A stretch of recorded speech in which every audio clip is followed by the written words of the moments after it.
தம்பி அர்ஜென்ட்டாக அமௌண்ட் வேணும். அந்த 1000 ரூபா அனுப்பிச்சுடுறியாப்பா? அண்ணா ஒரு 10 நிமிஷம்ண்ணா. டேய் மச்சான், அந்த 1000 ரூபா காசு கொஞ்சம் அனுப்புறேண்ணா. ஒரு 2 நிமிஷம் மச்சான். என்னடா அனுப்பிட்டியா? நான் கொஞ்சம் லைன்ல வெயிட் பண்ணுறேன். The person you are trying to call is currently busy. அண்ணா சொல்றா. இல்லைண்ணா, ஃப்ரெண்டு ஃபோன் எடுக்கல. ஒரு 2 நாள் வெயிட் பண்ணுறேன், நானே கொடுத்துட்றேன். உன்னை நம்பி தானே கொடுத்தேன். ஒரே நாள் தரேன்னு சொன்னேன். இப்போ ஃபோன் எடுக்கிற கதை சொல்லிட்டு இருக்க. என்னண்ணா இப்படி பேசுகிறேன்?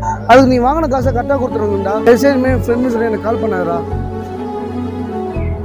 எதுக்கு மச்சான் கால் பண்ணேன் எடுக்கல? மச்சான் வேலையா இருந்தாண்டா. சரிடா, அந்த 1000 ரூபாய் ஏன்டா அனுப்பல? என்னடா சண்டைக்காரன்ட்டு கேட்குற மாதிரி கேட்குற? உன்னை நம்பி தானே மச்சான் வாங்கி கொடுத்தேன். அட்லீஸ்ட் ஃபோன் அட்டன் பண்ணியாச்சும் சொல்லியிருக்கலாமே என்ன ரீசன்னு. நீ என்னடா 1000 ரூபாய்க்கு இவ்வளோ கால் பண்ணி டார்ச்சர் பண்ற? ப்ளீஸ்டா என்கிட்ட பேசாத. உன் காசு 2 நாள்ல தந்துடுறேன்.